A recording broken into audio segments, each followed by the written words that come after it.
Vítam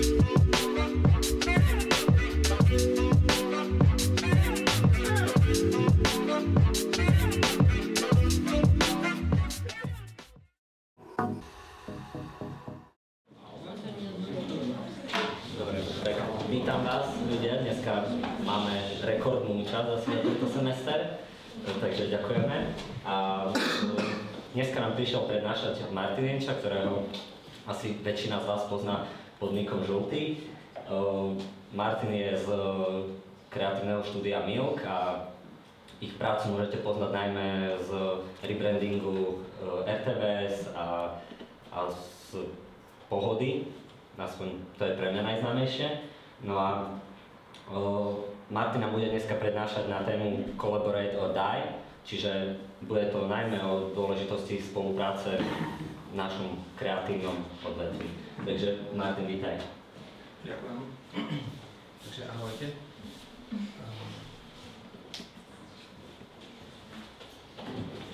Tak ako ste počuli, fungujem pod prezivkou Žltý a som rád, keď ma oslovujú pán Žltý, aby to malo patričné grády. Zatiaľ to robia len taxikári, ale snažím sa to dostať aj pomedzi ľudí týmto spôsobom.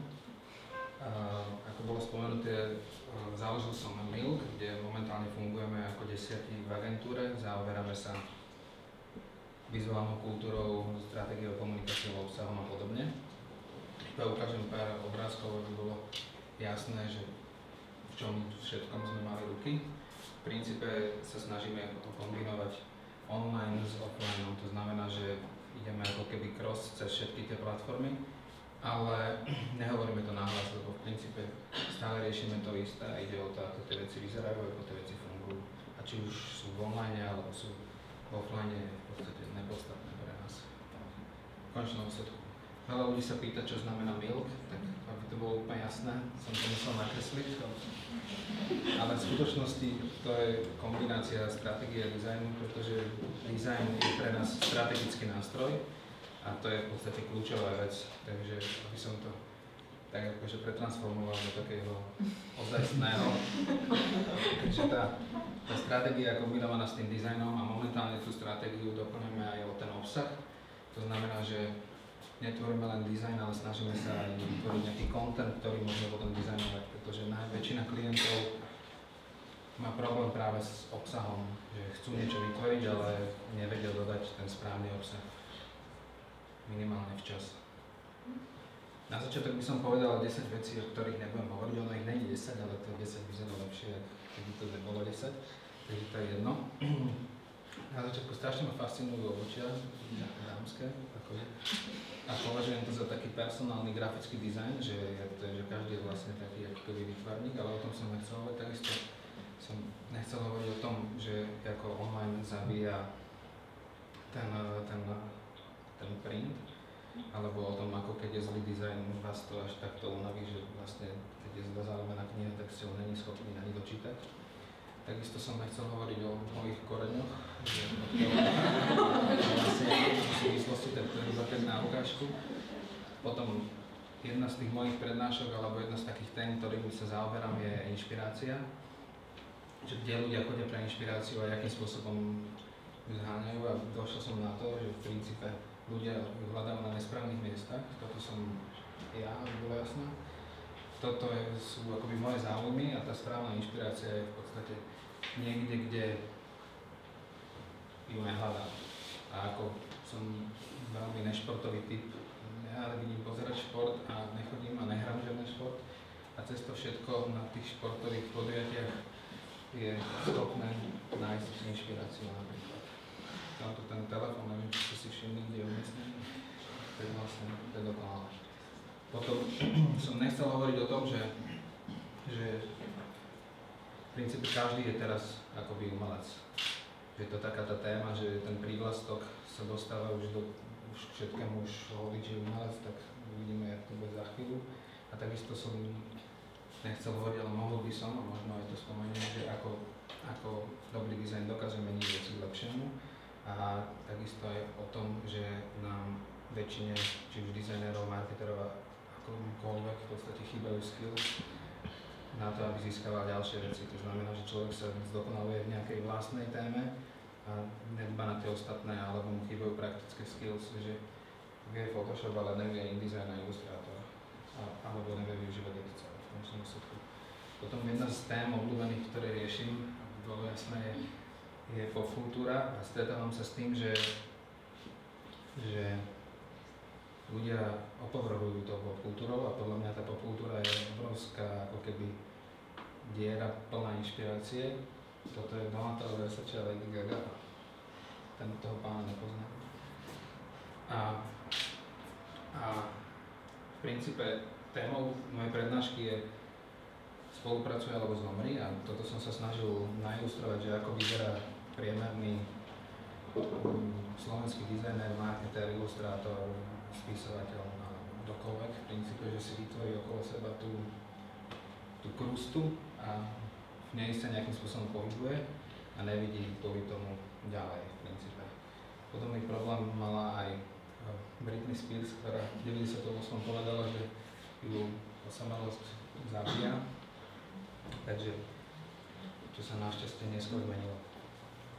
Takže spolupracuj alebo zomri a niekedy mám pocit, že zomrieť by stačilo. Môj obľúbený interpret Vanilla Ice už v 91. spieval, že spolupracuj a počúvaj. A Christopher Niemann je jeden z podľa mňa najlepších ilustrátorov v súčasnosti, na túto tému nakreslil ilustráciu a mne strašne pripomína akoby náš trh slovenský alebo prácu dizajnéra s dizajnérom alebo klienta s dizajnérom alebo marketera s dizajnérom. Čiže to je ako keby kto z koho. Ten Christoph Niemann má na svedomí napríklad tieto obálky New Yorkeru a keď si všimneme, tak každá v podstate má akoby iný rukopis. A to je vďaka tomu, že spolupracuje vždy s inou art direktívou. To znamená, že máme jedného ilustrátora a vždy rôzne prístupy. A art direktíva alebo art direction v princípe je u nás pojem, ktorý poznáme len z reklamy. Pretože v reklame aj accounti sú art direktory, aby bolo jasné. Ale to, čo dokáže ako keby ponúknuť art direktíva, je tá konzistencia, koncepcia, ktorá dokáže namotivovať, ustražiť tú kvalitu a to, čo je najdôležitejšie, je, že má odstup od tej veci a potom vidí. To znamená, že to je taká tá najlepšia výhoda tej spolupráce. Toto je môj obľúbený príklad Stefana Zagmeistra, ktorý mimochodom vystupí aj na konferencii, ktorú organizujeme.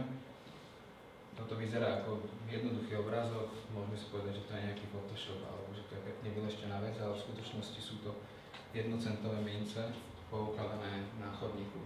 To by akoby nikdy nemal možnosť urobiť sám a v konečnom dôsledku to ani není vidieť. Ale ten príbeh, ktorý za tým je, a ten tým, ktorý to vytvoril, je tým, čo to robí o moc ľahšie.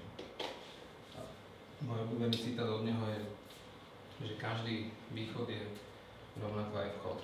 To znamená, že ten model tej spolupráce nám presne ponúka túto vec. Tak, jak my cez niečo vstupujeme, tak cez to môžeme aj vystúpiť. Takže obľúbená ilustrácia Christopha Niemanna by vyzerala v mojom ponímaní takto. Takže ten jeden toho druhého môže zachrániť. Špeciálne som tomu, čo ho vidíte, animoval, tú ričku, aby sa tak vydala. Aj bolo jasné. V konečnom dôsledku tá spolupráca vedie, ako neviem, či všetci viete, môjim keby hlavnou témou, ktoré sa venujem a ktorú zbieram, sú tlačené magazíny. Venujem sa tomu cez tú dizajnovú stránku a zároveň sa tomu venujem aj cez tú obsahovú stránku. To znamená, že na celom tej šíri cez biznisové magazíny až po tie akoby števlivé.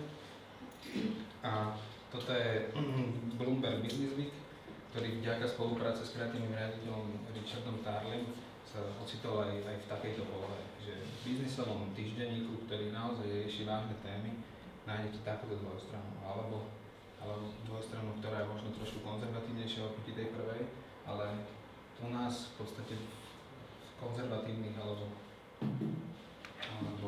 v ekonomických médiách není možné takýto model nájsť, čo je obrovská škoda. A jeden z takých ako keby základných kameňov toho, ako ten Business Week funguje, je ten, že tam dizajner sedí zároveň s editorom, že v podstate sedia vedľa seba a ešte aj na prskačku. To znamená, není žiadne dizajnové oddelenie a obsahové oddelenie, alebo DTPáci sú na inom poschodí ešte aj mimo seba z okien, ale všetko je to v podstate spolu a to, čo tu ponúka, je podľa mňa veľmi nádherné, lebo ten dizajner je zároveň v kontexte s tou témou. To znamená, že vie, o čom sa píše, rozumie tomu a vie nejakým spôsobom zaujať k tomu stanovisko a urobiť lepší ten vizuál. A to je to, čo sa u nás vôbec nedieje. Zďaleka zatiaľ.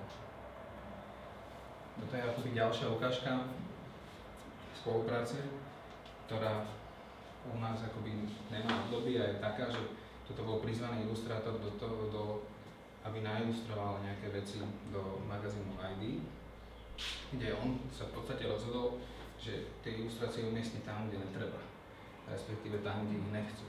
To znamená, že každá tá ilustrácia je v podstate použitá v kontexte s tým obsahom. Či už je niekde dokreslená ruka, ktorá drží tú modelku, alebo sú tam nakreslené veci návrh, alebo nejaké hlúpe vulgarizmy do fotografií a v konečnom sledku je do reklamy. Znamená, že on s tým prístupom posunul ešte aj tú obsahovú časť o moc ďalej. A toto je jeden z mojich obľúbených obrázkov, čo som robil takisto, že v princípe na úrovni, nazvime to, že samplingu vizuálneho, kedy my si zoberieme jednu vec a dáme jej nový význam. To pole spolupráce, ktoré ma akoby veľmi fascinuje, že ako by mohol spolupracovať dizajner s dizajnerom, alebo dizajnerská agentúra s dizajnerskou agentúrou, alebo reklamná agentúra s reklamnou agentúrou, bez toho, aby si rozdelili, že vy robíte na linky a my robíme pod linky, že v skutočnosti nespolupracujú iba jedna doplňa druhú. A toto je pre mňa obrovská ukážka toho, aj keď je to z fashion industry, kde značka APC, ktorá je konkurentom značky Carhartt, aj keď sú cenovo rozdielni, urobili spolu jednu sériu a ešte aj takto veľmi jednoducho a vtipne vyriešili svoje logo, kde to C je Carhartt, toto APC v podstate iba nahradili to C. S tým, že to bola veľmi úspešná spolupráca, ktorá priniesla hlavne nových zákazníkov, čo je najdôležitejšie. Tí, čo nepoznali, poznajú a naopak. Toto je takisto veľmi dobrá spolupráca, kedy magazín v podstate si najal alebo oslovil Daniel Day-Lewisa ako herca, aby im robil šéf-redaktor. Znamená, že šéf-redaktor, ktorý tam bol, sa rozhodol, že toto číslo on nebude robiť, ale najmä si niekoho, ktorý tomu rozumie a ktorý to urobí. V skutočnosti, ktorý donesie zase ďalšie publikum. Znamená, že toto bolo číslo, ktoré sa venovalo filmu a zavolali, aby im robil editora, v podstate šéf-redaktora, človeka, ktorý vybere obsah, sedituje a nasmeruje celé to znenie toho magazínu. Daniela Day-Lewisa. Takže obrovskou ukážkou spolupráce opäť na poli magazínu je magazín Monocle, ktorému sa podarilo za 7 rokov vyskočiť z tej sféry magazínov úplne iným spôsobom. A to, čo oni robia, akým spôsobom spolupracujú s redaktormi a ilustrátormi z celého sveta, je fantastické. Ja som si urobil z monoklov, ktoré ja mám v kancelárii, čo sú čísla, ktoré mám aj doma, niektoré mi prišli dvakrát, tak som si preletel, že s akými ilustrátormi spolupracujú a z akých krajín. Monokl sídli v Londýne a pracujú s ilustrátormi z týchto krajín. Tam v podstate zastúpená celá Európa, Amerika alebo Japonsko. A v princípe vďaka tomu, jak tie médiá fungujú, tak túto možnosť majú, čo je vec, ktorá sa napríklad u nás využíva v minimálnej miere a pritom ju môžeme využívať. Toto sú bratia Brossmine sa volajú a to, čo ma fascinuje na ich spolupráci, je to, že není vidieť, kto robí čo. Máme jeden obrázok, ktorý je výsledkom a malujú ho dvaja a nie je to na nerozoznanie. Bez hľadu na to, či jeden farbí alebo robí outline, alebo ako to je, ale je to fantastické. My sme sa snažili Milku prepojiť tiež ten model spolupráce. Toto je koncepčný návrh, ktorý sme robili pre Bar magazín, kde v podstate je to magazín o pití, kde sme sa snažili to posunúť ďalej, aby to nečítali len tí, čo pijú, alebo tí, čo miešajú drinky, ale je to téma, ktorá zaujíma mnoho ľudí a dá sa aj kultúrne piť, alebo sa naučiť, ako to celé funguje a vzniká.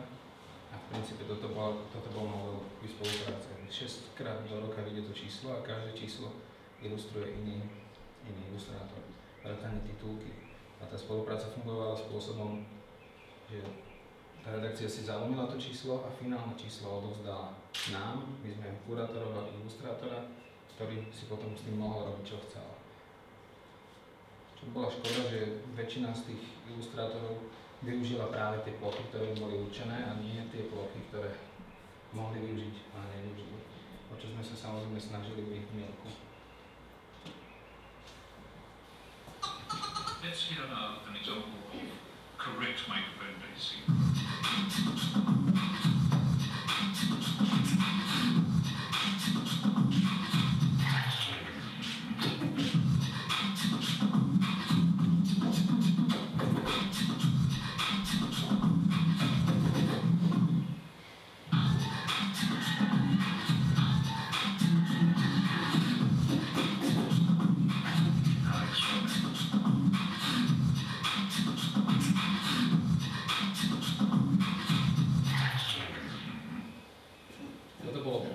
Toho Bar magazínu. To, čo ste videli predtým, bola printová verzia a vzhľadom na to, že to nejakým spôsobom fungovalo, sa klient rozhodol, že urobí aj verziu iPadovú, ktorá nebude len slovenská alebo československá, ale bude globálna. A toto bola práve tá globálna verzia, ktorá pracovala na tých istých rovnakých princípoch a na tej istej rovnakom modeli spolupráce, kedy sa im podarilo osloviť autorov. Prvým, čo bol na tej titulke, bol slávny autor, ktorý píše o pití o všelijakých rôznych periódik, netuším jeho meno, ale v rámci toho segmentu je to superstar. A to im veľmi akoby pomohlo v tej popularite toho magazínu a vychádzajú samozrejme doteraz a plus to malo aj veľmi výborné čísla, ktorými som nechcel zaťažovať v princípe. Toto je moje obľúbené video, ktoré odporúčam si pozrieť. Je to, nazvime to, že performance, kedy sa 9 kaderníkov snaží naraz ostrihať jednu osobu. A je to pre mňa taká asociácia slovenského marketingového oddelenia. Že máme ten jednu vec a teraz všetci tam nabehnú s tými nožnicami a začne to strihať. No a v princípe toto video má 50 minút a je celkom zaujímavé to sledovať, jak tí ľudia, ktorí sa nepoznajú, dohodnú a dospejú k výsledku, ktorý není až tak zaujímavý. takže ako keby je príliš veľa kuchárov a chýba tu ten šéf kuchár, čo v konečnom výsledku, keď to obrátim na náš trh, tak možno to nie sú ani kuchári, ale je to akoby niekto iný. Tu som sa to snažil nailustrovať, že ako to vyzerá, keď sa v našom prípade stretnú aj dizajnéri. No a je to akoby veľmi ťažké sa dohodnúť a buď jeden odíde, alebo sa druhý otočí. No. To nemusí byť to najlepšie, samozrejme. A David Byrne, ktorý je jeden z takých významných umelcov, hudobníkov a podobne, bol označený magazínom Pitchfork, že by spolupracoval s kýmkoľvek za balíček chipsov. Úplne ho ako keby potopili s tým, že on im akoby zakontroval, že bude akoby riskovať tú spoluprácu, pretože to za ten výsledok stojí a že sa mu to v podstate oplatí. A to je to, čo zistujem aj ja v našom prípade, alebo v našom segmente, alebo s tým, ako fungujeme my v Milku, že niečo vyjde, niečo nevyjde, ale v konečnom výsledku sa niečo naučím. Tak ako Britney Spears sa o 2 roky naučila a už spievala, že tá samota nezabíja. to bude vďaka tomu, že začal spolupracovať s inými ľuďmi. Ako si pamätáte, v 98. tá samota veľmi zaujala. Takže toto je v podstate jeden slávny vzorec, ktorý bude možno slávnejší ako Pi niekedy. A ktorý proste hovorí o tom, že nech sa akokoľvek to spojí, to znamená, že ten ďalší človek vždy prinesie niečo, čo mi ponúkne akoby niečo najvyššie. Lebo to ako to funguje u nás, alebo aké mám ja skúsenosti, funguje to proste tak, že ten človek si niečo vymyslí a snaží sa to zrealizovať po vlastnej linii čo najrýchlejšie sám a keby uzurpovať a privlastniť si celú tú ideu. Čo v končnom dôsledku vôbec není zlé a možno sa mu to podarí aj urobiť dobrú vec, ale keď to bude robiť s niekým, tak okrem toho, že to dokáže posunúť, tak v končnom dôsledku tú vec bude mať rýchlejšie, pokiaľ sa teda nevyberá niekoho tú vec. A to je to, čo som sa snažil nejakým spôsobom zdôrazniť. Pretože tá spolupráca sa v konečnom dôsledku, alebo aj v našom prípade, pri našich klientoch, ktorých sme mali, jedna z najväčších spoluprác, ktorú sme my mali, ako v Milku, bola tá spomínaná Pohoda festival, ktorý sme robili 7 rokov. V princípe 7 rokov ako Milk, ešte 3 roky som to robil predtým ako Žltý. Takže to bola v princípe 10-ročná spolupráca, ktorá končila tým, že sme priatelia. A možno až taký, že nevieme robiť spolu. Takže tento rok v podstate robí niekto nový. A to, čo v princípe tá spolupráca mne v konečnom dôsledku prináša, je to, že sa za každým učím nové veci. To znamená, že tak ako sa snažím dostať do tých polí, ktoré akoby nepoznám, to znamená, že inšpirujem sa nie konkrétne v tom segmente, v ktorom sa pohybujem, čo napríklad samotné magazíny mi ponúkajú prístup k informáciám a veciam, ktoré sú pre mňa akoby možno cudzie alebo nezaujímavé, alebo úplne z iného segmentu a cez to všetko tá forma je stále pre mňa atraktívna a je to presne to, čo ja nejakým spôsobom riešim. A v princípe ten výsledok je jednoduchý, že tá spolupráca prináša nové skills v podstate. A ja som to zbehol rýchlo, lebo ubehlo 20 minút. A to v princípe, o čom som chcel ďalej hovoriť, a to, prečo sme sa my rozhodli v podstate robiť konferenciu, ktorú som spomínal, je kvôli tej spolupráci. To znamená, že pokiaľ sa my chceme posunúť ďalej, tak je nevyhnutné, aby sme nejakým spôsobom networkovali a vytvárali tie veci, za ktorými chodíme von v našom prostredí. To znamená, že sme sa rozhodli s Milkom, ešte aj s chalami z Brainspace, Jakubom Tačinom a Pavlom Kyselicom, urobiť konferenciu o dizajne v Bratislave. A zavolali sme naozaj akoby veľké mená. S tým, že chalani Jakub aj Pavel riešili predtým konferencie ako Unicamp, Honest a podobne, tak majú skúsenosti a nejakú prax v tom, ako by to malo fungovať. A my sme priniesli do toho taký ten kurátorský model, ktorý v podstate podľa mňa to postradal. A vybrali tých rečníkov, ktorí by to mohli doplniť. A o tom by som vám mohol tiež povedať, no to si to prevedú. Lebo tá prednáška tej spolupráce skončila už.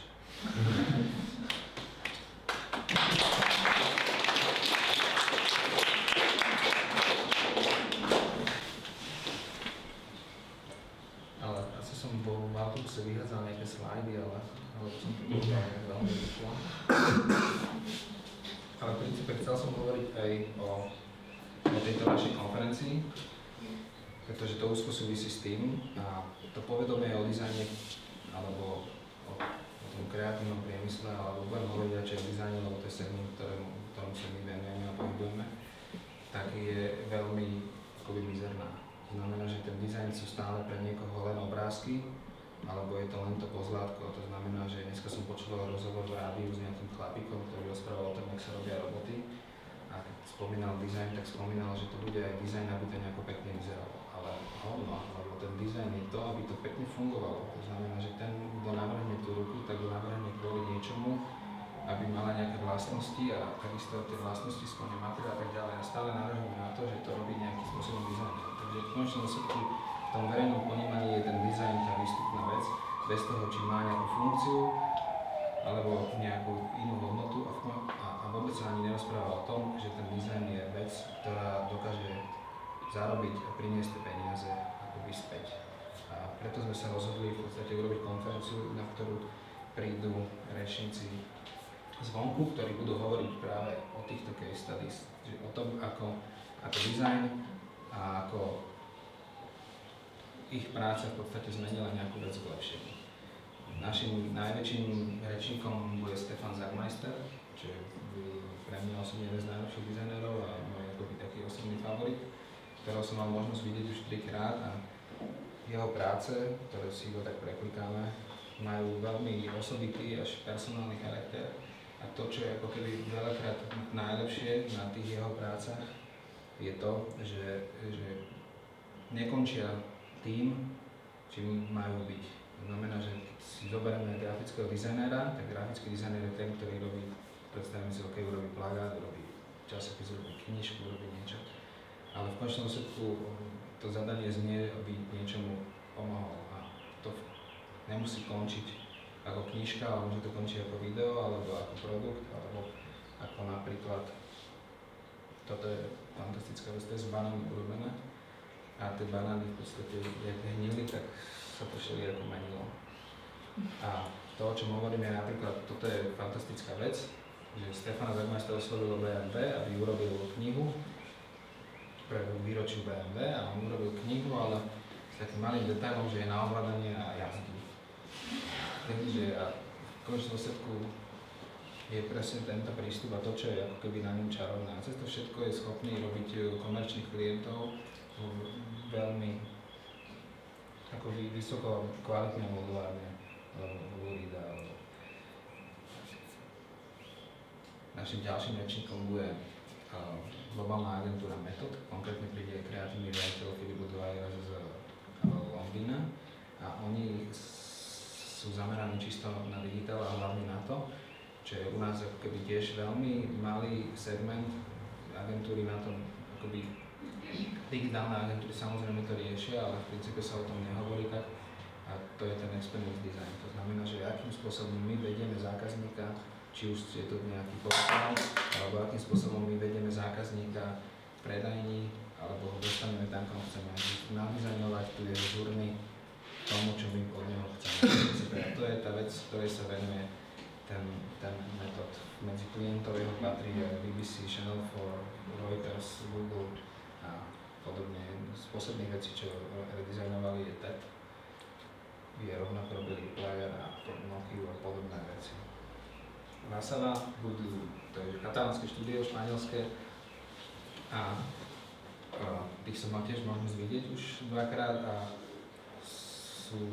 majú úžasný rukopis, akoby úžasný prístup v rámci toho, akým spôsobom robia s ilustráciou a jak sú schopní tú ilustráciu dostať niekam ďalej. To znamená, že je to firma, ktorú založil otec so synom, medzi nimi je extrémny rozdiel v princípe a tie veci, keď si ich pozrieme, tak vôbec si ani netuším predstaviť, že by to robil niekto, neviem, 50 plus to nazvime. V princípe toto je výborná vec, ktorú robili pre FC Barcelona, im urobili dresy a vlastnú typografiu, čo je fantastické. Takže keď si zoberieme napríklad tieto veci, ktoré robia pre Adobe, Nike, Diesel a podobné športové značky, majú obrovský presah na ten fashion, tak to vôbec vyzerá tak, keby to nejakí mladí chalani robili a v skutočnosti to robí akože partia dospelých a je ich štúdiu viac ako 40. Taká divoká karta, ktorú sme donesli, je štúdio SNAS, ktoré som mal možnosť vidieť v Barcelone, lebo väčšinu tých štúdií alebo tých vecí, ktoré sme chceli mať na tej konferencii, sme chceli naozaj vedieť, že budú dobré. To znamená, že neurobiť niečo, čo bude v podstate taký, že ježiši, že čo to je, že toto sme vlastne nechceli, tak to, čo bolo napríklad na tej konferencii, keď ste tam niekto boli, došiel Erno Rubik a ukazoval fotky z internetu a rozprával, že to je kocka. A toto by sme naozaj nechceli, aby človek si zaplatil lístok a došiel k niečomu, čo nie je. Takže sme sa snažili osloviť niečo, kde je nejaká záruka minimálna aspoň v tom, že vieme, čo môžeme čakať. Kdežto v prípade tohto snazku asi môžeme čakať neviem čo, lebo ich hlavným motom je, že si tvoria nepriateľov a že si tvoria nepriateľov vďaka tomu sú potom lepší. To znamená, že to je ich ako keby ten motor toho celého. A dojdú aj s kapelou a v podstate ich prednáška bude zároveň aj takým koncertom, čo máme obrovskú obavu samozrejme, ale tak snáď to dáme. A ich jazyk je, oni fungujú v princípe 5 rokov a za tých 5 rokov sa dostali medzi tú dizajnerskú elitu, hlavne tým prístupom, ktorý oni majú. Znamená, že sa neboja komunikovať, neboja sa akoby, nazvime to, že komunikačne podvádzať. Dlhé roky odpisovali z agentúry pod menom George Michael napríklad, čo je naozaj akoby vtipné, ja som to testoval. Takže to sú veci a to, čo je na nich ako keby úplne najlepšie je, že tak ako pri tej ukážke toho Stefana, že sa neboja ísť do tej analogovej formy a že proste niečo povystrihujú a nakoniec to odfotia, aj keď to vyzerá ako Photoshop, ale ten zážitok, ktorý s tým majú, je v princípe výborný. Snažili sme sa zastúpiť aj lokálne krajiny, alebo nazvime to, že okolité krajiny. To znamená, že vystúpia tam aj Slovák, Čech, Maďar, Poliak a Rakúšan. Ukrajinec momentálne nie je, tak aj tam som si našiel svojho favorita. Preto, aby na veľa tých ako keby konferenciách alebo veľa príkladov, ktoré sa uvádza, tak sú práve zvonku a ľudia sú potom zmetení, ježiši, však to sa robí vonku, tam sú strašné budžety a vôbec čo nám to ukazuje, že v tomto kontexte a Slováci sú tupci a podobne, že vlastne oni ani také niečo nechcú a tak ďalej. Čo nám dojde porozprávať Erwin Bauer, ktorý sa v podstate zaoberá takou vecou, že má štúdio, v ktorom je 20 ľudí a z toho je polovica architektov. A architekti sa venujú dizajnu rovnako ako grafickí dizajnéri, ktorých je druhá polovica sa venujú tej architektúre. To znamená, že je to zase taký ten príklad tej spolupráce, ktorou som fascinovaný. On tvrdí, že oni už nie sú ani architekti, ani grafici, ale že oni sú archigrafi a grafiarchi, že v podstate si vymyslel na to nejaké synonymum a zaoberá sa identitou v priestore. To znamená, že robia navigáciu vo verejných budovách, v meste a v podobných, oni takisto aj veľa pijú víno. A napríklad toto je ukážka z nového kampusu, ktorý bol postavený vo Viedni teraz, odporúčam sa tam ísť pozrieť. Je to kampus pre študentov, ktorý je postavený, myslím, že z 5 budov, každú tú budovu navrhol iný architekt a oni tam urobili vizuálny štýl a tú samotnú navigáciu ako vonku, tak ako aj vo vnútri. A keď som s ním mu bol pozvať vlastne do Viedne a sme sa bavili o tom, tak som ani netušil, že koľko úrovní má takéto jednoduché zadanie robiť tej navigácie. Že sa bavíme o úrovni toho, že pre koho to je a aký účel to má splniť, v akom jazyku to má byť. A teraz máme bežného návštevníka, máme postihnutého návštevníka, máme slepého návštevníka, máme hluchého návštevníka, neviem čo. A v princípe, že tá navigácia, ktorú urobil, tak presne všetky tie úrovne spĺňa. Znamená, že keď sa človek dotkne, tak rozpráva, keď môže prejsť po texte, ktorý má, je tam to Braillové písmo, je tam neviem čo všetko. Bolo toho hlavne naozaj že veľa a až to zasahuje do takej kategórie, ktorá je tiež u nás úplne akoby plienka a to je v podstate sociálny dizajn. Tak preletím tie veci, čo robil. Okrem toho je to veľmi extrémne posadnutý cyklista. Keď som si pozeral jeho fotky v štúdiu a jeho ľudí, tak všetci mali vyrolovanú tú nohavicu, aby si netrhali nohavicu, keď bicyklujú, čo bolo vtipné, tak nakazili všetkých ostatných. Za českú stranu tam nám dojde hovoriť Aleš Najbrod, čo je jeho štúdio Najbrod patrí medzi najvýznamnejších v Českej republike. Robia veľmi dobré veci, ako sú tie Karlové Vary a podobné. Filmový festival, ale rovnako podľa mňa robia aj horšie veci, ako je napríklad redizajn Českej televízie, ktorí sú neprekusol a cez to všetko ten redizajn je funkčný, takže mu ešte stále dávam šancu a príde v podstate porozprávať o tom, že či je potrebné, aby podujatie malo tú vizuálnu kultúru, alebo ten image v podstate a bude to dokumentovať tým filmovým festivalom, ktorý robia. Napríklad toto z jednej prednášky, ktorú som napríklad videl od neho, že toto vyzerá jak čisté 3Dčko a je to v skutočnosti plexisklo, do ktorého to je vykrojené a tie plexiska sú nalepené na seba a je to odfotené. Takže to je čistý analóg v konečnom dôsledku a keď som to videl na plagáte a keď mi to nepovedal, tak to bolo čisté 3Dčko.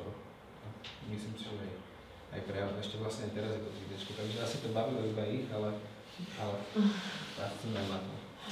Bude hovoriť hlavne o tomto, že toto sú také tie jeho kontroverzné veci, ktoré, že toto je 47. ročník festivalu. V podstate ešte to bolo aj 47 bodovým písmom napísané, čo je 48. Podobne. Za polskú stranu príde dizajner, ktorý je mne veľmi dobre známy a takisto je známy ako keby aj na svete, tým, že sa venuje dizajnu médií a v podstate newspaperov, ktoré už pomaly nás opúšťajú, ale v tej forme, akej sú. A robí to naozaj veľmi dobre a robí to dobre až v číslach, až sa dostal na americký TED, kde vlastne hovoril o tom, že ako dizajn dokáže zachrániť noviny a v princípe o nás bude hovoriť o tom istom. A to, čo je pre mňa, alebo to, čo mňa fascinuje na ňom, je, že sú dizajnéri, ktorých poznáme, ktorí robia Nike, Adidasy a všelijaké Louis Vuittony a neviem čo. A potom je dizajner, ktorý robí noviny pre Poľsko, Estonsko, Litvu a Pakistan a ešte všetky tie ďalšie krajiny, ktoré tam sú, ktoré ani mena nepoznám. A to je úplne fantastické, že je napríklad že trh alebo segment, ktorý vlastne vôbec nepoznáme, napríklad noviny pre Pakistan, to ma veľmi zaujíma, lebo to mám pocit, že vlastne oni možno ani noviny nemajú. Keď to znie, že noviny, Pakistan, že neviem. Jeden z takých ako keby najdôležitejších rečníkov hneď po Stefanovi Zachmajstrovi sú ľudia z Fantasy Interactive, a to je Irena Pereja, ktorá je globálnym riaditeľom user experience a stratégie a Anton Reponen, ktorý je v podstate kreatívnym riaditeľom. Sú to dvaja kľúčoví ľudia, ktorí si tento rok zobrali z Fantasy Interactive sabbatical, čo znamená, že vlastne celý rok nebudú robiť a cestujú po svete a majú nové zážitky. U nás budú týždeň, bude s nimi aj nejaký workshop a sú to v podstate jedni z najskúšenejších ľudí v rámci ako keby digitálneho dizajnu. Toto je vec, o ktorej budú hovoriť, a to je redesign Wacomu a to, o čom budú vlastne hovoriť, je to, ako k tomu došli. To znamená, ako mali zostavený tím, koľko boli, čo vlastne robili, ako mali rozdelené úlohy a ukážu nám celý ten proces, až sa dostali k nejakému výsledku, ktorý v niečom je dobrý a v niečom v tom úlohu je akoby divný. Takže a toto je pre mňa jedna z tých najlepších vecí, ktorú urobili, je to redesign US Today. A to si treba akoby vyskúšať, že akým spôsobom ten redesign funguje. A v pondelok, to bolo vlastne včera, sme ešte ozrejmili, zverejnili, že bude Sandra Šandor zastupovať maďarskú stranu, kde to, na čo sa zabúda, že aj ten fashion segment je v podstate tiež design. A príde porozprávať v podstate za svoju značku Mamuška, ktorá je extrémne úspešná vonku. To znamená, že ma ani nenapadlo, že v Budapešti je dizajner, ktorý síce vyštudoval v Londýne, ale vyrába veci a lokálne tam predáva ich všelikde po svete na úrovni a chodí na parížský a univerzský fashion a podobne. Takže to bolo rýchle komerčné okienko. To je všetko. Máme priestor na nejaké otázky teraz. Pýtajte sa to.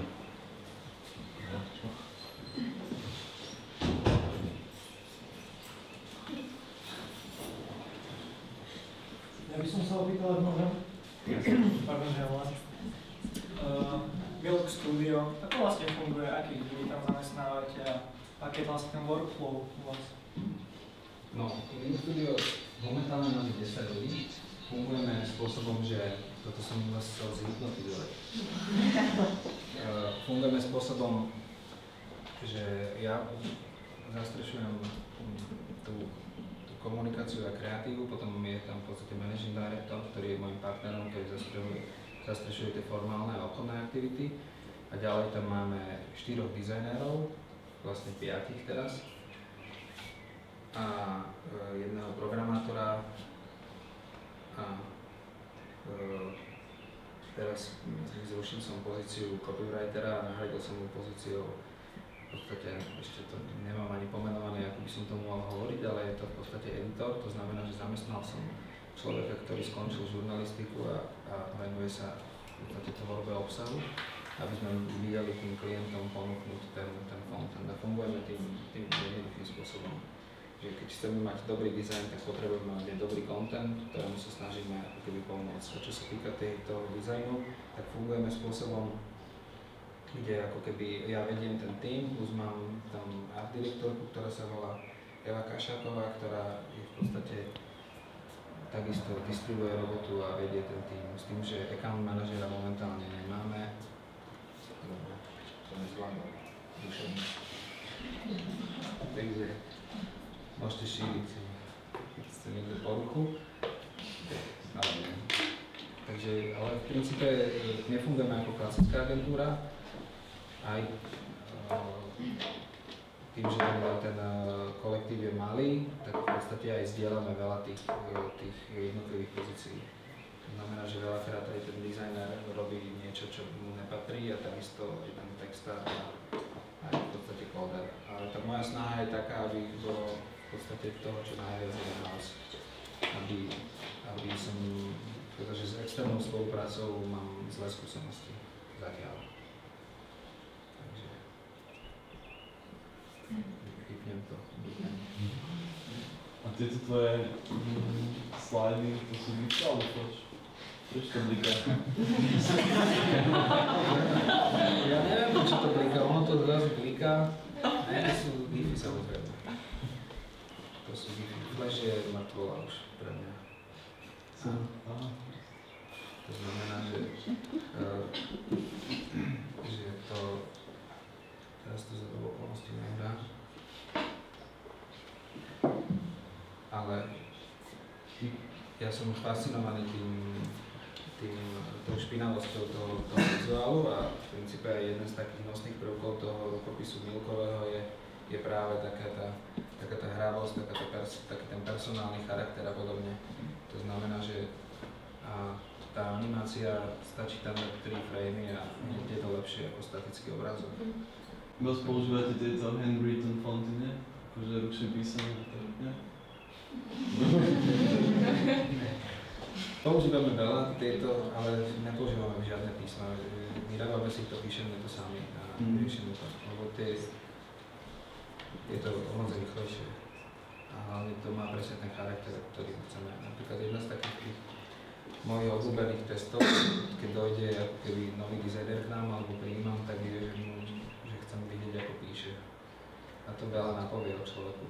Aj keď mám dizajnera, ktorý je z Nitry a píše ako dement, ale zase má iné výhody. Takže píše, čo je pre mňa nepochopiteľné, že tak ako ľudia píšu, že ide, že to má tu flow, tak on proste píše tak, že rozdeľuje tie jednotlivé znaky, že c, o, l. A medzi každým to vlastne urobí, čo znamená, že mu to strašne dlho trvá a to písmo nemá ten drive a tú flow, ktorú má mať v podstate. Takže tak. Ale snažím sa momentálne tým, ako fungujeme, aj trošku osobniť týchto vecí a posunúť ten vývoj ďalej, čo bolo možno vidieť aj na tých veciach na začiatku, že stále pracujeme s farbami, ale mojou snahou je dostať do toho trošku akoby, nenazvem to, že konzervatívnosti, ale trošku väčšiu váhu. A to bolo aj pre mňa jeden z dôvodov, že prečo tá pohoda nás akoby stále pozicionuje niekde, kde sú mladí ľudia, aj zábava, je to celé také funky a bráni k tomu, aby to bolo celé také, že ozajstné, pretože robíme aj také tie veci, ktoré sú naozaj že vyslovene obchodné. Na čo si hlavne narážal, keď si tvrdil, že máte zlú skúsenosť s externou spoluprácou? Lebo téma prednáška bola vlastne hlavne o tej spolupráci. Jasné. Narážal som na to, že ľudia v podstate je problém s komunikáciou, že sú není dodržané termíny a to je to najdôležitejšie. Že tá moja skúsenosť je taká, že človek dostane to zadanie a potom už sa to iba spomaluje a spomaluje až do výsledku, čo v konečnom výsledku si úplne nemôžeme dovoliť v tom komerčnom prostredí. Má to zdravé výnimky a sú ľudia, s ktorými chceme spolupracovať, lebo niečo prinášajú, tak im dáme proste 2 týždne, tam dáme rezervu a vymyslíme to, lebo to za to stojí, ale v princípe, keď človek niekto chce spolupracovať s agentúrou a ešte chce za to peniaze, tak proste má to klapať. A keď to nefunguje, tak a toto je tá skúsenosť, že množstvo mladých ľudí chce a buď precení svoje schopnosti, alebo majú veľmi laxný prístup. Stačí vám jeden programátor pri tých weboch, ktoré robíte? Nie. Nedarovizujeme. Je otázka času, keď to dávali. Ale teraz v princípe tým, akým spôsobom sa snažíme robiť, že ponúkame klientovi celé, ako keby, že mu zastrešíme všetky tie disciplíny, tak to stačí. Alebo sa nesústredíme na ten online úplne vyslovene.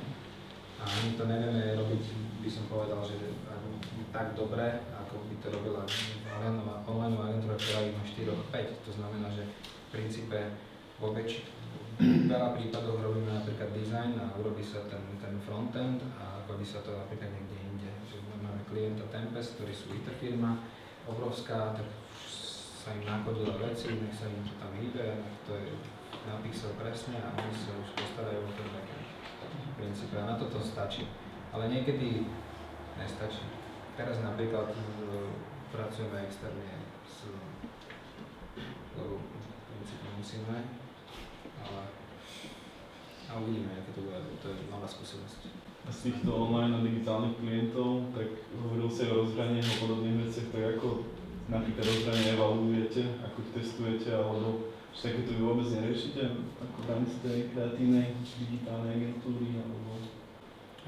Úplne som nepochopil asi, na čo som... No skôr som myslel, že ako napríklad evaluujete pred klientom, ako testujete a vlastne ako prebieha ten proces toho odovzdávania naspäť klientovi, ako viete povedať, že toto je dostatočne dobré a dostatočne dobre to funguje, dobrý je tam ten flow a všetky tieto veci.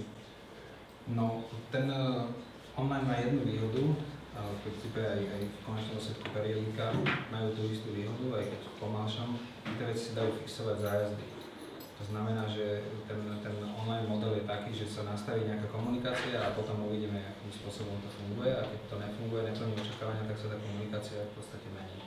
Či už vizuálne alebo nevizuálne. Že nejaké prieskumy a nejaké veci dopredu to neriešime, skúsime to nastaviť vždy na potreby toho klienta a vždy si necháme v podstate čas na to, aby sme vyšpecifikovali, že či to je dobré alebo není.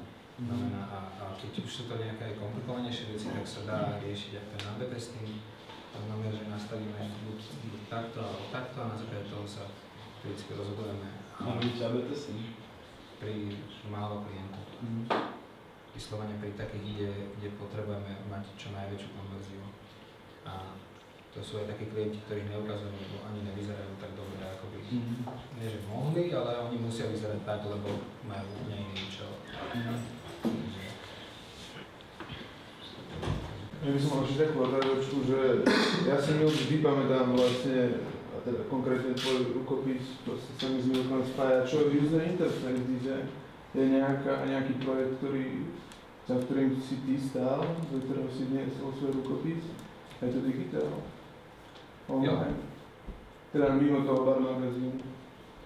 Tak ten bar magazín, to stále je to magazín, aj keď tá platforma je taká, akože tam to chápem, že by som to akože neriešil ako webový, ale tých ako keby portálov je viacej, že keď sa bavíme aj o tom Tempeste teraz...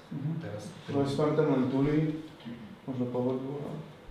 Pohoda sa riešilo, no je tam viacej, robil sa Fúzu, robil sa Dreamstar, robil sa Mladý Energy Club, napríklad ten už sa nerobí, lebo to robí teraz tá istá agentúra, čo robí Pohodu, Clockwise, lebo tam sme takisto sa rozhodli nepokračovať s nimi, lebo sa nám nepáčilo ten výsledok. Takže tak. A teraz v princípe riešime jeden veľký projekt pre českého klienta v rámci toho, ale týchto online vecí, keď si prejdeš to portfólio, není veľa. Ale akože v konečnom úsledku v týme máme človeka, ktorý sa venuje tým domom. Robil sa aj pre Janu Kiršnera, pre všelijaké tieto Krátkouknechtov a všelijakých takýchto pekných ľudí. A niektoré sú naozaj že dobré, niektoré sú za 2 roky už na hovno, že to vidíme.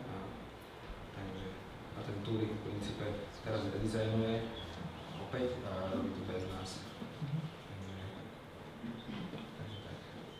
My v roli Túriho sme fungovali ako tí, čo to postavili, potom to exekuvali a ďalej. Aj keď to robia momentálne ľudia, ktorí odišli z Milku. Uvidíme, jak sa im to podarí. Prážim. Tak odišli v dobrom. Zatiaľ som aj ja dobrý. Čiže vlastne tá kolaborácia je aj tvoja negatívna skúsenosť, nepraktizuješ, že tiež pokiaľ to tak dobre cítim a rád by si zrobil, ale nemáš s tým, ne? To je dobrý postreh, ale ne, samozrejme, tá kolaborácia je pre mňa dobrá skúsenosť a aj dobrá skúsenosť je to, keď nedopadne dobre. Takže to je tiež skúsenosť, ktorá ma niečo naučila a posunula, takže to je tiež ten nový skill, ktorý mám, takže na to sa treba pozrieť tak, že nie za každým, teraz každým budeme robiť všetko pekné veci, ne, budem robiť pekné veci také, aké ja chcem robiť, v ten prospech toho, čo ja chcem dosiahnuť a to tak v konečnom dôsledku, a keď tá spolupráca nie je dobrá, tak je zbytočné sa v tom ako keby trápiť a treba to prehodnotiť. Viac problém je v tom, jak bude to tej spolupráci, na smúdobí. No, v konečnom dôsledku to je to, čo som aj kreslil, že to končí tými 2 stanmi. Presne tak. A musím nakresliť ešte aj dievčatá. To bude ťažké zadanie. Vidím, že ešte napadlo niečo, a potom povedať. Prečo žltý?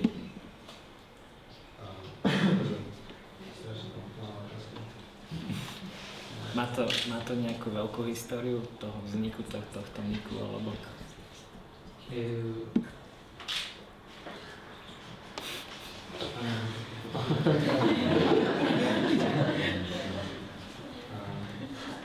Vždy sa snažím, túto otázku vždy počujem, ako keby za každým dostanem. A teraz sa snažím, ako vždy sa snažím vymyslieť si nejakú históriu, ktorá je iná. Aby každý vedel niečo iné o tom, že prečo som ľudí. Ale v skutočnosti som to zvedel po Potrave. Potrave prezývali Žltko, čo je veľmi desivá prezývka. A mňa potom malo byť tiež Žltko, čo som nevedel akoby prekusnúť.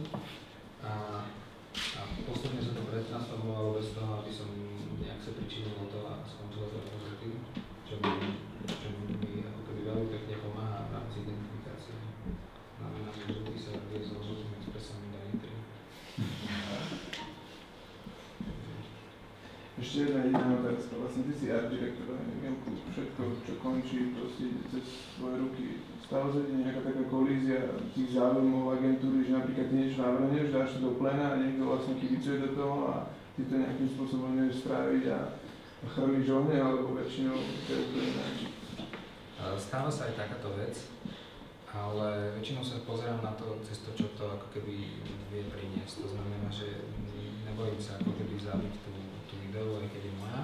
Pokiaľ tá idea toho profilníka, keď to nazveme takto, je lepšia. To znamená, že vždy ide o ten výsledok. Ale takto kľudne to neprebieha, predpokladám, ako hovoríš. Tak určite ne. Ale akože no, sú nejaké brainstormingy, ktoré máme spoločné a ktorým sa ako keby venujeme tímov, tak záleží, že aká forma sa vyberie, že či teraz ideme akože kolom dokola, alebo proste ide ten, kto má návrh. A záleží samozrejme aj, jak sa to pripraví, tak tam to vie byť skôr zábava a potom, keď už sa ide do tuhého a nestíha sa, tak tam už to není sranda. Tak máte miestnosť s boxovacím orkom alebo niečo také, ne? Akože jem veľa sladkého. To mi má upokojia. Aj tu mám Milku. To je moja obzor dneska. Ja by som sa ešte opýtal, čo sa týka toho redizajnu jednotky a dvojky. Bol nejaký princíp alebo nejaké pravidlo, ktorého sa zdržovali, keď ste to vymýšľali? Tak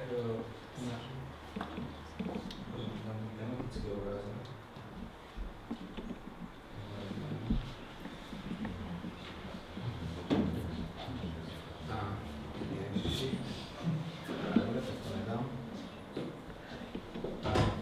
Čo sa týka toho redizajnu, tak tam to bolo veľmi ako keby jasné, že musíme urobiť niečo, čo je koncepčné a čo má akoby dlhodobý prínos pre tú televíziu. To znamená, že tým, že tá televízia urobí veľkú výraznú a jednorazovú investíciu za niečo, tak to niečo, čo má, by mala dlho používať, aby v podstate tá investícia sa im oplatila a vymyslíme to tak, aby si to vedeli robiť in-house a nemuseli oslovovať agentúru. To bol ako keby taký môj personálny statement v tom, že urobme to tak, že aby sme im reálne pomohli, aby to reálne nejakým spôsobom malo výsledok. A ten prístup bol akoby čo najjednoduchší, že veľmi ťažko sa robí a vlastne prakticky je nemožné robiť pre všetkých, to znamená, že osloviť cez deti a puberťákov a až po dôchodcov. A potrebujeme v podstate nájsť nejaký vizuálny jazyk, ktorý je priemerný a tým neuraža všetkých a tým, že je priemerný, to znamená, že je nudný a vlastne neviditeľný. Takže potrebujeme nájsť nejaké póly, na ktoré tí ľudia budú reagovať, takže v podstate sme to mali celkom premyslené a jediné smutné je to, že sa to po pol roku proste prestalo používať kvôli výmene riaditeľa a zmene pozicionálu. Čo je pre mňa obrovská škoda, pretože tá vec proste zafungovala. Ja som mal veľmi výrazné obavy, keď sme robili tento job, lebo som cítil obrovskú zodpovednosť za to, že robíme niečo, čo všetci poznáme a keď to posereme, tak bude v každom jednom médiu, až cez bulvárne a neviem aké odborné, premielaný ako niečo, čo není v podstate dobré, čo sa veľakrát stalo, mnoho ľudí prišli takých redizajnov za veľa peňazí. A toto sa v podstate nestalo. A či tá odborná verejnosť to ocenila, čo je keby dobré, a takisto aj tá bežná public v rovnakej miere, že ľudia si to pamätali a ich to v podstate neurážalo a to bolo to, čo sme chceli dosiahnuť a sa nám podarilo, takže ja som bol veľmi, veľmi rád, že to takýmto spôsobom vyšlo. Lebo to bolo obrovská makačka to akože urobiť. A cez to všetko, že to vyzeralo veľmi, veľmi jednoducho. A čo všetko zahrňalo vlastne ten redizajn vtedy? Čo sa všetko robilo, čo ste robili? Tak my sme robili redizajn kanálov 1 a 2. To znamená, že vychádzali sme z konceptu, ktorý bol ten koncept tej dvojbodky RTV, ktorý robil Milan Prechod, čo bol vtedajší alebo ešte súčasný kreatívny riaditeľ televízie. A s tou dvojbodkou sme mali akože celkom výrazný problém, takže sme v podstate navrhli logá tých kanálov a potom celkovú vizuálnu identitu kanálu 1 a kanálu 2. To znamená, že kompletne dennú grafiku, to znamená, že všetko obrazový materiál, ktorý súvisí a prezentuje tú identitu. Takže tam sa robili cez všetkých tie jingle, až po také tie praktické jingle, až také oznamovacie jingle. A tie sa používajú teraz? Tie sa používajú, no. Dali tam nejaký špatný ogniem a používali. Používajú aj skladačky s krpcami. Používajú aj, samozrejme používajú aj logo, akože v končnom všetku, aj keď viem, že ho plánujú zmeniť, ale nemôžu ho zmeniť tak rýchlo. Lebo povedal Mieka, že ho nezmenia tak rýchlo, teda že ho nezmení, ale akože ľudia, viem, že to sa to chystajú pomaličky meniť, takže som veľmi zvedavý, že čo, lebo im leze krkom tam dvoru. Takže, ale to sú také zákulisné info, možno sa to nikdy neposunie ďalej. Takže a ten objem roboty bol aj strašne veľký. To, čo sme sa my snažili dosiahnuť, že keď si pozriete také tie verejné zákazky, človek si nájde, vylistuje si na otvorených zmluv a zmluvu a teraz, že čo sa robilo, je tam jedna veta a človek netuší, čo je ten objem toho. Napríklad pri tej našej je vypísané úplne kompletne všetko v rámci metráži, sekundáži, všetkých tých vecí, ktoré budú odovzdané, aby proste keď si to niekto otvorí, aby proste videl, že prečo to toľko stojí a že čo to všetko znamená a čo vlastne tá televízia dostáva.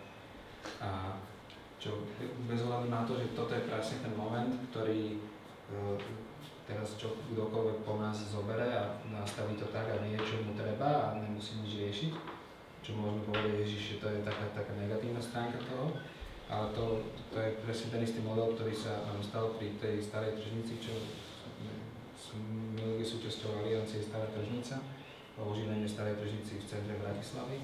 A celý ten projekt, ktorý sa robil, je akoby vypracovaný, je public. To znamená, že všetky tie veci sú verejne dostupné, človek si ich môže prečítať, celý ten proces toho riešenia bol verejne dostupný a tak ďalej. To je tiež vec, ktorá na jednej strane prináša kredit, tomu, že nás postaví do tej role, že áno, že my hráme čistú tú hru, a na druhej strane sa tam objaví zrazu niekto, kto ide s tým projektom a inými menami súťažiť s vami. Takže, ale to je otázka toho, jak sa s tým človek vysporiada. Ja by som mal ešte poslednú otázku, že fakt poslednú. Že Milk má meno, to je jasné, ale to nie je pochyb. Stále sám napriek tomu plán, otázka, že či príde nejaký inteligent a napríklad je tam fotka kulturistu otočne naopak, by to nejaká fotka, ale tak. Proste hlúpe požiadavky stávajú sa. No, hlúpe požiadavky, to je úplne na jednom poriadku. Super. Ja myslím, že to je úplne bežné, lebo ľudia, to, čo je ako keby takým môjim motom, to je to, čo som hovoril aj o tom Stefanovi, že človek dojde s požiadavkou, že by chcel toto a to neznamená, že s tým má odísť. Že dôležité je pomenovať to, čo ten človek chce dosiahnuť a vlastne za akým účelom tú vec ide vyrobiť a potom prehodnočiť, či tá vec splní ten účel, ktorý to ide vyrobiť, lebo veľakrát sa stáva, a to je úplne bežné, že to je človek, ktorý má cestovnú kanceláriu, to je konkrétne jeden náš klient, a chce outdoorovú reklamu a outdoorová reklama končí tým, že má jeden billboard na Prístavnom moste. Jeden billboard na Prístavnom moste, to je možno tenisky závisť z balkóna, to má rovnaký efekt.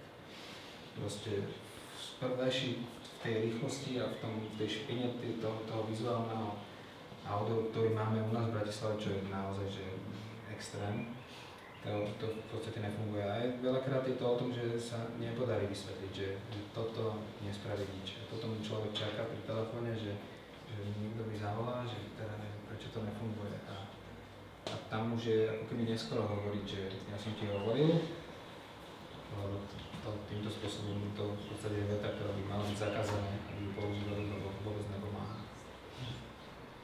Môžem ešte k tomu, tejto tematike. Ja si ako pamätám, čo som si čítal o Petrovi Biľakovi, tak on, že odišiel zo Slovenska kvôli tomu, že vlastne ho tu nebavilo vysvetľovať ľuďom, čo je to vlastne dizajn.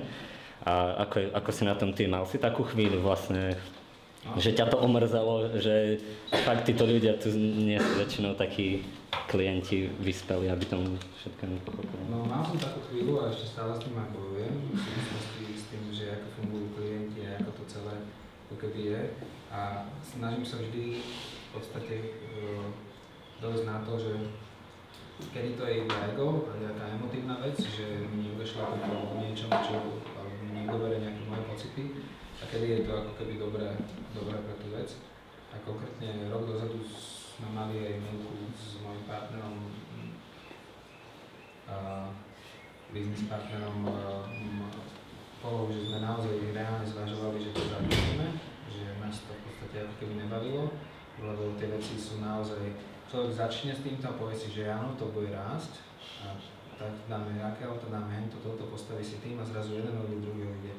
Dáš to späť, jeden robí, druhý ide a dáš to späť a vlastne to sa deje dookola, ale už som pochopil, že to iné nebude, že vlastne to je taký ten život agentúry, ktorý v podstate že neexistuje niečo, že sa zastabilizuje a tak to bude a teraz bude to fungovať jak stroj a zarábať peniaze, že stále to bude nejakým spôsobom treba opravovať a aj som sa tak rozhodol, že ešte tomu dám šancu a budem ďalej edukovať a to je aj jeden z dôvodov, prečo chceme robiť tú konferenciu a chceme robiť konferenciu takú, ktorá v podstate tu nebola, akože sú tu všelijaké internet sexy konferencie a sú tu všelijaké trend a odborné konferencie, ktoré sú extrémne drahé a drahšie ako naša konferencia v každom setku a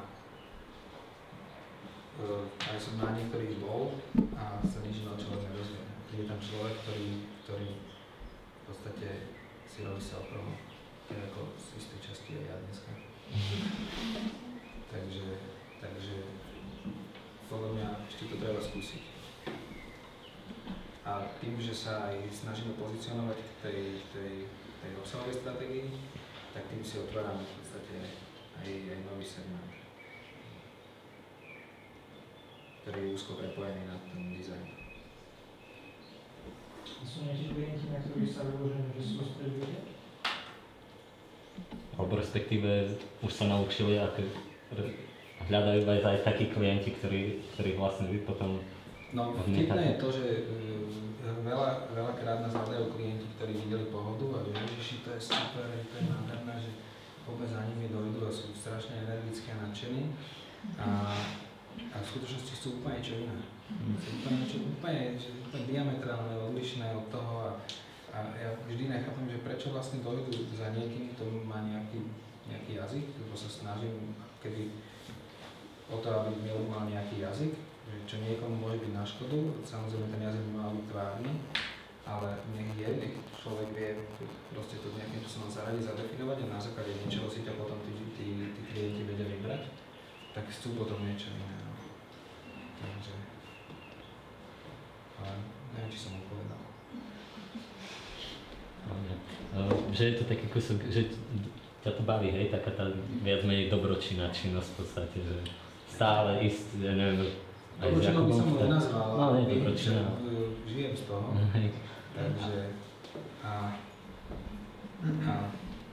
snažím sa to v podstate to posunúť ďalej. No. Ale v podstate ako s Jakubom Tačinom ste asi takí jediní ľudia, čo sa snažia nejak zlepšiť tú situáciu, alebo neviem, mne to tak príde, akože o vás neviem, to je jediný. Tak to, ja už viem, čo mi chýba v tej prednáške. Ešte som tam mal takú animáciu, ktorá hovorila o tom, že kde je freelancer a kde je reklamná agentúra a že čo je medzi tým a ako funguje to, čo je medzi tým. Že keď je freelancer, tak má obrovský priestor na to, ako by mal sám fungovať a stačí mu naozaj málo, aby urobil a v princípe sú freelanceri, ktorých ja osobne poznám, ktorí si zarobia na mesiac a proste nerobia 3 týždne a potom zase začnú robiť niečo a fungujú v podstate takýmto spôsobom. Sú ľudia, ktorí potom robia naozaj, že mastia a budujú nejaký kredit alebo nejakú značku, či už svoju. Potom sú reklamné agentúry, ktoré majú nejaký jasný model v tom a obrovský zásah, že cez reklamu, tak sú reklamné agentúry, ktoré riešia aj redizajny, produktové alebo aj vizuálne identity a podobne, ako Vacovi napríklad.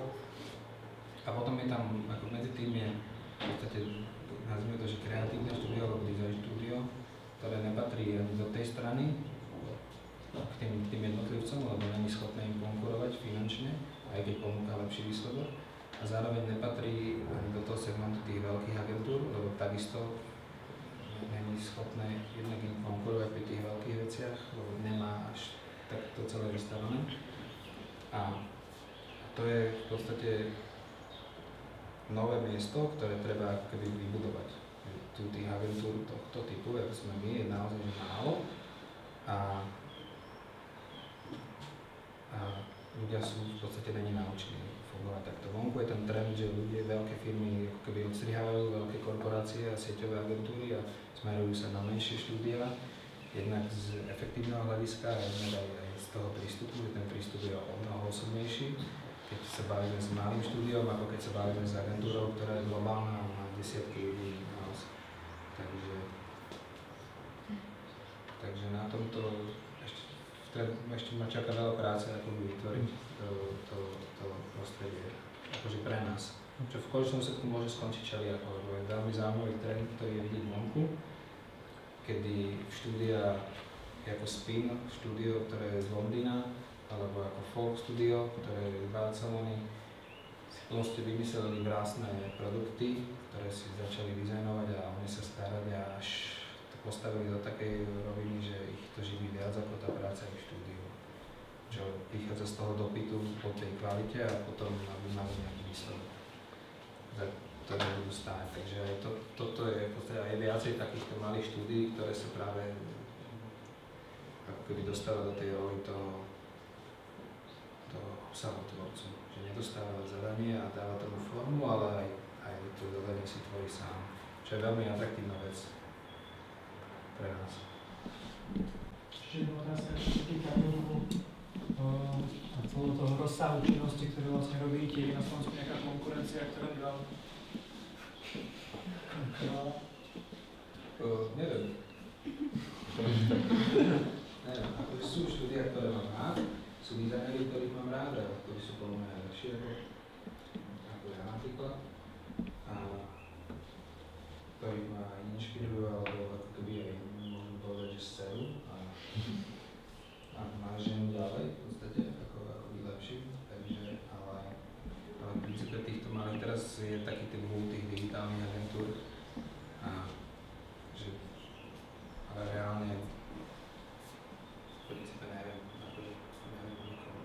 Veľmi sa mi páči robota, ktorú robia chalani z Komplotu, čo v podstate vedia robiť presne také tú reklamnú scénu a urobiť to naozaj tak, aby to fungovalo a zároveň majú naozaj cit pre ten vizuál a ten výsledok, čo je vidieť pri tých redizajnoch produktov, ktorí robia pre Popradsky čaj a podobne, čo sú veľmi pekné veci. Takže oni sa mi veľmi ľúbia. A Ondrojov je podľa mňa najlepší na Slovensku.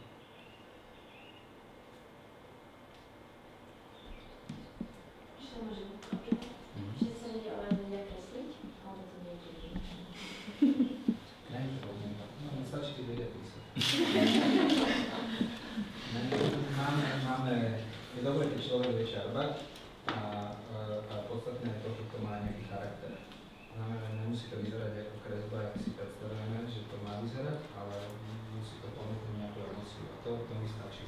Ale samozrejme máme človeka, ktorý nám kreslí veci in-house, takže ten kreslí všetky, čo potrebujeme. Tlačené či písané písmo? Písmo píšeme všetci.